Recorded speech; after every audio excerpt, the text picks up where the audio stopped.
तरह से real representation अगर समाज ने चुनकर भेजा है तो उनको अलग थलग रखने के लिए किया जा रहा है, तो ये बहुजन समाज पार्टी से बर्दाश्त नहीं करेगी। हम कल भी लड़ रहे थे, जब हम सदन में नहीं थे तब भी लड़ रहे थे, हम सड़क पर थे तब भी लड़ रहे थे, हम क्षेत्र में थे तब भी लड़ रहे थे। हम अपने विचारधारा के साथ समझौता नहीं करेंगे। हम फुले शाहू बाबा साहब की औलाद है।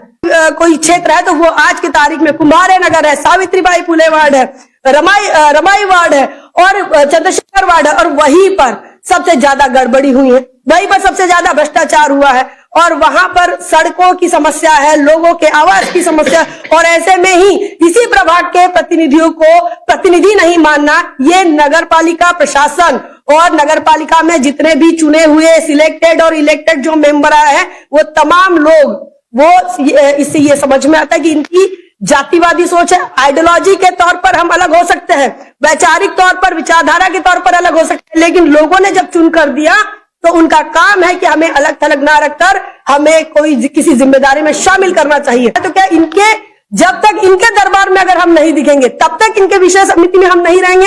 अगर ऐसा है तो इन्होंने खुलकर बोलना चाहिए कि हाँ, तुम लोग अगर गोपाल अग्रवाल या विनोद अग्रवाल के दरबार में दिखोगे तभी जाकर आपकी बात मानी जाएंगी। अभी नगर परिषद में पार्षद, आज नगर परिषद में विषय समितियों की सभा थी और आज का हमारा जो मुद्दा है कि जो विषय समितियां होती है तो उसमें जितने भी पार्षद है, चाहे किसी भी पक्ष से चुन के आए, उन लोगों को प्रतिनिधि वहां पर बनाना चाहिए, यानी सब्जेक्ट समिति में लेना चाहिए था।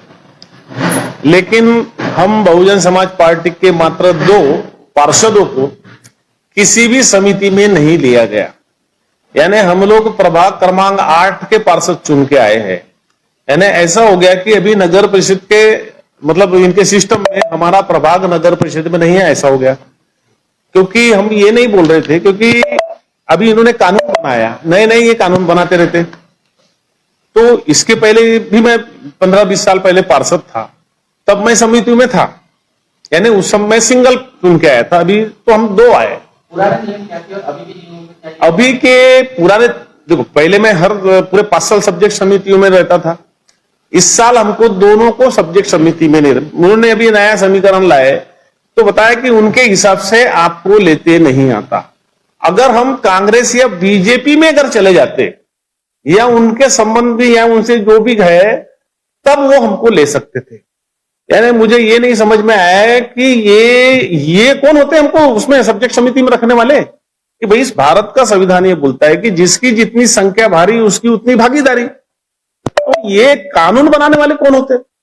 भाई कानून बनाने का काम नहीं है इनका ना, इनका काम है कानून का इम्प्लीमेंटेशन करना। तो हम ये देख रहे हैं, इसमें ये मेरे को समझ में आया कि इतने सालों से ये अमेंडमेंट पे अमेंडमेंट करते और फिर दोष संविधान को देते। भाई इस संविधान में तो क्लियर कहना है कि जिसकी जितनी संख्या भारी उसकी उतनी भागीदारी। अभी क्या मांग है? अभी हमारी ये मांग है, हमारी ये है, हम मेरे आपके लोगों के माध्यम से हम शहर की जनता और जो भी हमारी आवाज सुनी बताना चाहते हैं कि भैया क्या तीसरी पार्टी इस देश में नहीं रह सकती? यानी हम 2 पार्टी के सम्मिलित हो जाएंगे, उनके पिछलग्गू बन जाएंगे तो आप हमको मौका देंगे? आप होते कौन है हमको मौका देने वाले? भाई हम ये बोल रहे हैं कि हमारे संख्या के हिसाब से आपको वो प्रतिनिधित्व देना था भाई सब्जेक्ट कमिटियों में। तो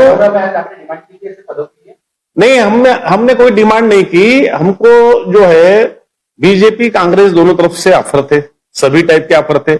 हमने कहा कि भैया हमको जनता ने चुन के दिया है जनता की काम करने के लिए, तो हमने जो, क्योंकि हमारा जो वोटर भी है वो बीजेपी को पसंद नहीं करता, तो हम कहीं ना कहीं कांग्रेस के लिए सॉफ्ट थे। सचिन सेंडे जो नगराध्यक्ष जी है उनका फोन आया था, मैंने भी कहा कि ठीक है हम तुम्हारे साथ रहेंगे। लेकिन भाई उनका बाद में जो है उन्होंने आश्वासन भी दिया था कि भाई है ना, लेकिन उसके बाद भी कहीं ऐसा कोई ये नहीं था। हमारा कहना उनसे भी नहीं है, हमारा कहना है कि ये सिस्टम, ये जो इन्होंने जो सिस्टम बनाई ये गलत है। हमारा वो सिस्टम पे हमारा वार है कि भाई हमारी जो संख्या है उस संख्या के आधार पे हमको प्रतिनिधित्व मिलना था। तो क्या हम, मुझे बताओ, यानी ये तो ऐसा हो गया कि तुम ये प्रस्थापित लोगों के साथ रहोगे तो ही राजनीति कर सकते हो क्या? भाई ये कोई बात हो गई क्या? यानी तुम स्वतंत्र सोच की राजनीति नहीं कर सकते क्या? फुले शाह अम्बेडकर का नाम लेकर राजनीति नहीं कर सकते क्या? तो अगला कदम आपका क्या बनना है? नहीं, हमारी मांग नहीं है, हमारा इस शहर की जनता को या जहां जहां हमारी आवाज सुनेगा कि ये प्रशासन फैसले लेते अपने कि सिस्टम क्या बोलता है, राजनीति क्या बोलती है कि जनता के काम के लिए करना है हमको, तो ये अपने राजनीतिक सुविधा के लिए। और हम क्या देखते हैं अभी देखो, अब ये पिछले 75 साल से हम लोग देखेंगे कि ये इसी टाइप की गलत हरकतें करते हैं। आज हम नगर परिषद की हालत देखेंगे, जिस नगर परिषद को पूरे शहर की सफाई करना है वहीं पे गंदगी पड़ी है। तो ये इस टाइप की प्रवृत्तियां, गलत गलत कानून बना के गलत तरीके से जो काम करते हैं, आज शिक्षा की हालत खराब है और इनको राजनीतिक खेल लगता है। तो हम आपके माध्यम से इस शहर की जनता को ये बताना चाहते हैं कि हमारे साथ अन्याय हुआ है और ये होते, मुझे ये समझ, ये होते कौन है हमारा फैसला करने वाले? भाई सिस्टम ने हमको देना था ना, हम इनसे नहीं मांग रहे, हम इनसे नहीं मांग। अभी देखो कांग्रेस भी जो है मुसलमानों के वोट ले रही, हमारे मुसलमानों के वोट के बल पे तो आप चुन क्या है, और जब प्रतिनिधित्व करने की बात आती है तो तुमको ये सब सारी चीजें दिखती है। तो आखिरी में हमारा तो ऐसा मानना है कि बीजेपी कांग्रेस एक ही पार्टी है, लेकिन फिर भी हम जो है इस बार जो है कहीं ना कहीं हमारा जो है कांग्रेस के लोगों ने हमारे साथ चीटिंग किया, ऐसा हमारा मानना है। उपाध्यक्ष का फॉर्म भरे? मैंने उपाध्यक्ष का भी फॉर्म भरा था बीएसपी तरफ से, तो उसमें बताया था कि एक सूचक, 2 सूचक लगते, एक सूचक अनुमोदन। तो क्योंकि हमारे पास 2 पार्षद है तो भैया हमारे को तो एक ही साइन लगेगी ना, तो हमारा फॉर्म रिजेक्ट कर दिया गया। नहीं, ये भी इन्होंने मेरे ख्याल से अभी बनाया, जबकि एक आदमी काफी था ना, 45 लोगों में क्या 10 लगेंगे आपको? भाई हमको 2 वोट मिले रहते ना, यानी हमको जो है लड़ने नहीं दिया जा रहा है, यानी प्रतिनिधित्व करने नहीं दिया जा रहा है यहाँ पर। तो ये जो कानून जो है ये मैं नहीं समझता कि ये कानून के हिसाब से ये चलता है, इनके ये अपने हिसाब से कानून चला रहे हैं और इसलिए इस टाइप का मैनेजमेंट। हम क्या देखते हैं कि अभी देखो ताजमहल देखो 400 साल से खड़ा है, 850 साल से 350 फीट कुतुब मीनार खड़ा है, पुर्तगीजों ने बनाई वो 400-500। ये हमारे गोंदिया के जो विकास पुरुष है दोनों, गोपाल दास जी अग्रवाल और विनोद जी अग्रवाल, ये एक रोड बनाते तो अगले साल दूसरा रोड पे रोड बना रहे। तो भैया ये रुपए का मिसयूज कर रहे हैं। आज शिक्षा की हालत नगर परिषद की खराब है सर। नगर परिषद का काम जो है ईटा माटी रेती गारा ही नहीं है, शिक्षा स्वास्थ्य सुरक्षा रोजगार भी है। आज शिक्षा की हालत देखो भाई, गरीब के बच्चे कहां पढ़ने जाएंगे और इनको राजनीतिक खेल लग रहा है। भाई शिक्षा में आज तुम देखो नगर परिषद में बच्चे नहीं, हमारे अंबुले सर है, हमारे प्रभाग क्रमांक 8 में बेचारे अपने बलबूते को स्कूल चला रहे, वहां पे 4-5 टीचर है, वो 6,000-7,000 रुपए पेमेंट है और क्या बोलते 6-6 महीने से उनका पेमेंट नहीं है। यानी शिक्षा से ही दुनिया आगे बढ़ती, यहाँ पे शिक्षा का काम नहीं। और आप देखो नगर परिषद की हालत, 25-30 साल 40 साल पहले इमारत बनी होगी वो। तो भारत में रुपए नहीं है, रुपए की कमी नहीं है, रुपए का मिसयूज है। और इसलिए हमको देखो भारत को सोने की चिड़िया कहा गया, दुनिया में भारत को ही सोने की चिड़िया कहा गया, लेकिन अब देखते 80% लोग खैरात का अनाज खा रहे हैं। ये गलत राजनीति की वजह से, इसका दोनों का ये जिम्मेदार ये कांग्रेस बीजेपी है, क्योंकि नेता बहुजन समाज पार्टी के लोग नेता यानी समाज सुधारक मानते हैं। नेता समर्पण का प्रतीक है, समर्पण का नाम है, त्याग का प्रतीक है। नेता किसी सेठ बनिए के कुत्ते का नाम नहीं है। लेकिन अब हम लोग देख रहे कि यहाँ पे जनप्रतिनिधि नहीं है। आज जो देश की हालत है वो सही जनप्रतिनिधि नहीं है, तो देश की जनता को भी सही प्रतिनिधि चुनना पड़ेगा। और देखो ना, हम लोग जो सही प्रतिनिधित्व करना चाहते हैं, अगर हम आपके प्रलोभन, यानी ये यहाँ पे गोंदिया में यहाँ देश की हालत है कि यहाँ पर राजनीति करना है तो तुम्हारे अधीन जीना पड़ेगा हमको, यानी हमारी फुले श्याम अम्बेडकर की विचारधारा का कोई मतलब नहीं है। यानी तुम्हारे प्रलोभन में हमने नहीं आना तो हमने राजनीति नहीं करना चाहिए, तुम हमको सब्जेक्ट समिति से भी बेदखल कर दोगे। तो ये सरासर ये हमारे पे अन्याय नहीं है, प्रभाग क्रमांक 8 की समस्त जनता के साथ अन्याय है। इन्होंने प्रभाग क्रमांक 8 के लोगों को, उस क्षेत्र को नगर परिषद से हद पार कर दिया। यानी ये मानते ही नहीं कि प्रभाग क्रमांक 8 ये नगर परिषद में आता है। क्या लगता है आपको आपका वार्ड निकाल जाएगा? नहीं, देखो हम तो लड़ेंगे, हम सारे भ्रष्टाचार इनके जो है, क्योंकि राजनीति हमारे लिए इन्वेस्टमेंट है, बिजनेस नहीं है, माल लगाओ माल कमाओ की दुकान नहीं है। राजनीति का उदय ये समाज सुधारक के लिए हुआ इन्वेस्टमेंट है। नेता खत्म होगा तभी देश की जनता, नेता यानी बीज है, बीज जमीन में जाता है तभी तो पेड़ फलता फूलता है ना, तो वैसे नेता। लेकिन हम क्या देखते, पूरे चोर डाकू दिखते हैं यहाँ पे, माल लगाओ माल कमाओ। तो भारत में साथियों, क्योंकि ये हमारा अपमान नहीं है, ये देश को गर्त में डालने की, और पूरे भारत में यही कांग्रेस बीजेपी, वही बीजेपी में जाते, वही कांग्रेस में जाते।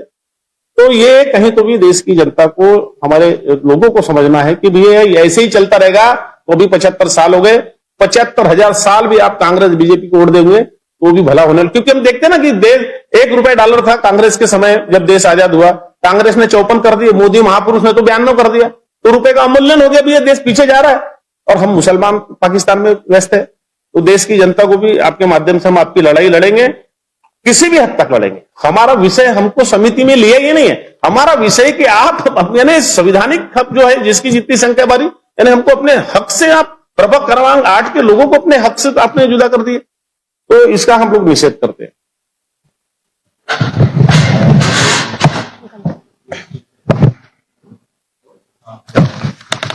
पिछला वाला बता दें कि कैसे दोनों ने साथ में। अभी हमारे जिलाध्यक्ष बहुजन समाज पार्टी के सुनील भांडे जी, जो कि पार्षद भी है, उनका आपने ब्रीफिंग सुना और इससे ओवरऑल आपको समझ में आ गया होगा कि इस नगर पालिका के अंदर, नगर परिषद के अंदर क्या हो रहा है। सबसे पहले ये जो घटना हुई है, ये 30 तारीख की आज की घटना, और इससे पहले जो बैठक हुई वो घटना, इस घटना में और उस दोनों मीटिंग में ये फर्क ये हुआ, पिछले दफा कांग्रेस ने और भाजपा ने दोनों ने क्या कर लिया, दोनों ने ये कह दिया कि भाई आप हमको काम करने दो, हम तुमको काम करने देंगे, और ऐसा कह के उन्होंने नगराध्यक्ष चुना हुआ था, और उपाध्यक्ष उन्होंने वहां से चुन लिया आपसी समझौता करके। उसके बाद हमने ये सवाल उठाया कि भाई यहाँ पर वोट क्यों नहीं हुआ, चुनाव क्यों नहीं हुआ, क्यों नहीं चुना गया, क्यों ये नहीं पूछा गया कि कितने नगराध्यक्ष के साथ कितने लोग हैं और नगर उपाध्यक्ष के साथ कितने लोग हैं। तब आज फिर उन्होंने चुनाव कराया, तो ये एक बदलाव हुआ। लेकिन आज जो मीटिंग हुई, उस मीटिंग में उन्होंने चुनाव तो करवाया, लेकिन इनकी सारी प्रोसेस किसी के घर पे, अब ये आमदार के घर पे हुई, विधायक के घर पे हुई, सांसद के घर पे हुई, ये तो वही लोग जानेंगे। ये यहाँ जो आरओ बनकर आए थे, इलेक्शन कमीशन के जो ARO बनकर आए थे, वही बताएंगे कि ये सारी की सारी प्रोसेस कहाँ बैठकर हुई। दूसरी बात ये कि हम प्रभाग क्रमांक 8 के जनता के चुने हुए प्रतिनिधि हैं, तो अगर लोगों ने अगर हमको वोट देकर चुना है, तो लोकतंत्र का सम्मान करते हुए इन्होंने उन लोगों की सेवा करने के लिए हमको किसी भी समिति में नहीं लिया। इसका मतलब यह है कि लोकतांत्रिक मूल्यों का इन्होंने वायलेशन किया है। तो सबसे पहले लोकतांत्रिक मूल्यों के वायलेशन के चलते इन पर सवाल खड़े होते हैं कि भाई आप जनता के भेजे हुए प्रतिनिधि का सम्मान नहीं करते हैं, तो आपकी आम जनता क्या है आपके लिए। दूसरी बात यह है कि पब्लिक रिप्रेजेंटेटिव को ही आप रिप्रेजेंटेशन नहीं दे रहे हैं, लोगों ने जिसको चुनकर भेजा उसी को रिप्रेजेंटेशन नहीं दे रहे हो, तो क्या ये रिप्रेजेंटेशन किसके लिए है? जो लोग कांग्रेस और भाजपा के दरबार में मुजरा करते हैं, उन लोगों के लिए है ये रिप्रेजेंटेशन? ये सबसे बड़ा सवाल है। इन्होंने जितने भी डिपार्टमेंट चूज किए, उन डिपार्टमेंट में वो ये चाहते हैं कि हम उनके सामने गिड़गिड़ाए, रोए और उनके फेंके हुए नोटों को हम स्वीकार करें, तब जाकर ये हमें अपने साथ शामिल करेंगे। और अगर हम इनके फेंके हुए नोटों को रिजेक्ट करते हैं, हमने अस्वीकार किया, चाहे कांग्रेस का हो, एनसीपी का हो, भाजपा का हो, इनके पैसों को, इनके ऑफर को अगर हम स्वीकार नहीं करते हैं, तो ये हमें अलग थलग करते हैं। आपको बताते हैं, देश की राजनीति हो, किसी प्रदेश की राजनीति हो, या फिर अभी ये लोकल पॉलिटिक्स हो, यहाँ पर लोकतंत्र में हर पार्टी को अपना रिप्रेजेंटेशन और अपना रिप्रेजेंटेटिव प्रस्तुत करने का अधिकार है। लेकिन द्विदलीय राजनीति हमारे देश में नहीं चलती है, तो गोंदिया में भी द्विदलीय राजनीति नहीं चलेगी। एनसीपी आज भाजपा के साथ है, कल तक कांग्रेस के साथ थी, तो इसका मतलब यह हुआ कि आज अगर छोटे मोटे दल कांग्रेस के साथ रहेंगे तो एक कांग्रेस एक दल होगा, भाजपा के साथ रहेंगे तो और जो नहीं है उनका क्या? आज देश के अंदर बहुजन समाज पार्टी तीसरे नंबर की पार्टी है, और तीसरे नंबर की पार्टी जहां पर भी अपना रिप्रेजेंटेशन प्रस्तुत करती है, जहां पर भी पब्लिक रिप्रेजेंटेटिव है, तो उसका अस्तित्व होता है। लेकिन गोंदिया ही एक ऐसी नगर पालिका है कि अग्रवालों के बीच में बहुजन समाज पार्टी के दोनों प्रत्याशी का, दोनों रिप्रेजेंटेटिव का, दोनों प्रतिनिधि का कोई अस्तित्व नहीं है, कोई एग्जिस्टेंस नहीं है। इसका मतलब क्या चाहते हैं? क्या भारत का लोकतंत्र 2 दलों के लिए सीमित बना हुआ है? जब अगर 2 दलों के लिए सीमित बना है, तो क्या जब तक इनके दरबार में अगर हम नहीं दिखेंगे, तब तक इनके विषय समिति में हम नहीं रहेंगे? अगर ऐसा है तो इन्होंने खुलकर बोलना चाहिए कि हाँ, तुम लोग अगर गोपाल अग्रवाल या विनोद अग्रवाल के दरबार में दिखोगे, तभी जाकर आपकी बात मानी जाएंगी। सबसे ज्यादा काम आज गोंदिया के अंदर कहीं बचा हुआ है, जहां नहीं हुआ है विकास कार्य। सबसे ज्यादा बजट के लिए परेशान अगर कोई क्षेत्र है, तो वो आज की तारीख में कुमारे नगर है, सावित्रीबाई फुले वार्ड है, रमाई वार्ड है और चंद्रशेखर वार्ड है, और वहीं पर सबसे ज्यादा गड़बड़ी हुई है, वहीं पर सबसे ज्यादा भ्रष्टाचार हुआ है, और वहां पर सड़कों की समस्या है, लोगों के आवास की समस्या, और ऐसे में ही इसी प्रभाग के प्रतिनिधियों को प्रतिनिधि नहीं मानना, ये नगरपालिका प्रशासन और नगरपालिका में जितने भी चुने हुए सिलेक्टेड और इलेक्टेड जो मेंबर आए हैं, वो तमाम लोग वो इससे ये समझ में आता है कि इनकी जातिवादी सोच है। आइडियोलॉजी के तौर पर हम अलग हो सकते हैं, वैचारिक तौर पर, विचारधारा के तौर पर अलग हो सकते हैं, लेकिन लोगों ने जब चुन कर दिया तो उनका काम है कि हमें अलग थलग ना रखकर हमें कोई किसी जिम्मेदारी में शामिल करना चाहिए, लेकिन ये चाहते हैं कि हमें शामिल ना करें। आपको ये भी बताते हैं कि यहाँ इनका ये जो कहना है कि हमारे एग्जिस्टेंस को या हमारे अस्तित्व को नकारना, ये इनकी जातिवादी सोच है।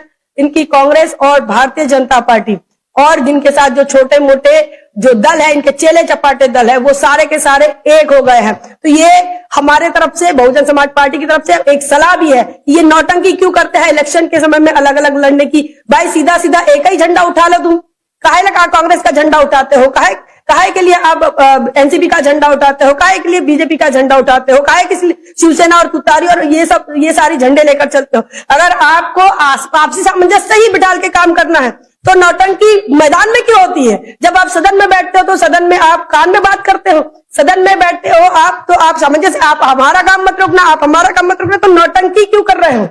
और ये नौटंकी किसके लिए हो रही है? तो ये जिन क्षेत्रों में दलित बाहुल बस्ती से, जहां से रियल रिप्रेजेंटेशन अगर समाज ने चुनकर भेजा है तो उनको अलग थलग रखने के लिए किया जा रहा है, तो ये बहुजन समाज पार्टी से बर्दाश्त नहीं करेगी। हम कल भी लड़ रहे थे, जब हम सदन में नहीं थे तब भी लड़ रहे थे, हम सड़क पर थे तब भी लड़ रहे थे, हम क्षेत्र में थे तब भी लड़ रहे थे। हम अपने विचारधारा के साथ समझौता नहीं करेंगे। हम फुले शाहू बाबा साहब की औलाद है, हम बहन मायावती जी के आदेश के अनुसार उनके नीति निर्देशकों को मानते हुए हम पॉलिटिक्स करते हैं। हम उसी राह पर राजनीति चलेंगे। हम किसी भी विधायक सांसद को मुजरा करने वाले बहुजन समाज पार्टी के जो मेंबर हैं, पार्षद हैं, हम उनको मुजरा करने वाले लोग नहीं हैं। हमको कैसे लड़ना है वो हम तो आगे की रणनीति तय कर ही रहे हैं, लेकिन समाज को भी हम बता रहे हैं कि ये 2 पार्षदों से आपको अगर 20 नहीं करना आता है, अगर हमारा समाज 20 नहीं कर सकता है, 2 का 10 तो भी हमको कम से कम करना होगा। बैलेंसिंग पावर आपको लोकल पॉलिटिक्स में भी देना होगा। अगर बैलेंसिंग पावर नहीं होगा तो ये लोग आपके नेता को गिड़गिड़ाते हुए देखना पसंद करते हैं, और आपके नेता जिनको आपने वोट देकर चुनकर भेजा, हम वो गिड़गिड़ाने वाले लोग नहीं हैं। अगर आप चाहते हैं कि हमारा स्वाभिमान और हमारी डिग्निटी ऐसी ही बनी रहे तो बहुजन समाज पार्टी के 2 से 10 करने की ताकत अब हमको हमारे समाज को तैयार करनी होगी। यही हम अपनी बात करते हैं। जय भीम, जय भारत। शहर की जनता के लिए एक मेरा निवेदन है कि सरकार के पैसे म्हणजे कोई नेता के पैसे नहीं है, नेता पैसे नहीं कमाती, जनता पैसे कमाते है ना, और डायरेक्ट इनडायरेक्ट सरकार को है ना, हमको जो हमारे घर को सामने रोड और जितने भी जो भी वनवास्तु बनेगी, ये हमारी भी ड्यूटी है कि वो हमारे पैसे है। हम सरकार के पैसे समझते हैं। हमारा सबसे बड़ा रोना ये है कि वो हमारे पैसे है, और जब हमारे पैसे का हम मिसयूज नहीं करते तो वैसे ही हमारा विकास तब भी होगा, क्योंकि जनप्रतिनिधि आप देख रहे हैं 50 साल पहले जो रोड थे, देखो अभी मार्केट के रोड अभी डबल से बने, नहीं तो 50-60 साल से रोड चल रहे थे, बरोबर है। तो मेरा अभी जो लोग भी है वो सजग नागरिक नहीं है, तो नागरिकों की ड्यूटी है कि आप सजग नागरिक बने। आपके घर के सामने कोई रोड बन रहा है, नाली बन रही, जो भी बन रहा है, तो वो अपनी देख रेख में उसमें आप इंटरफेयर करें, तो तभी साथियों, क्योंकि ऐसा नहीं नेता ही करेगा, क्योंकि अभी हम लोग जो नेता नहीं चुन रहे, ये सेठ बनियों के प्रतिनिधि चुन रहे, इसलिए आपकी ड्यूटी अब ज्यादा बढ़ गई। धन्यवाद।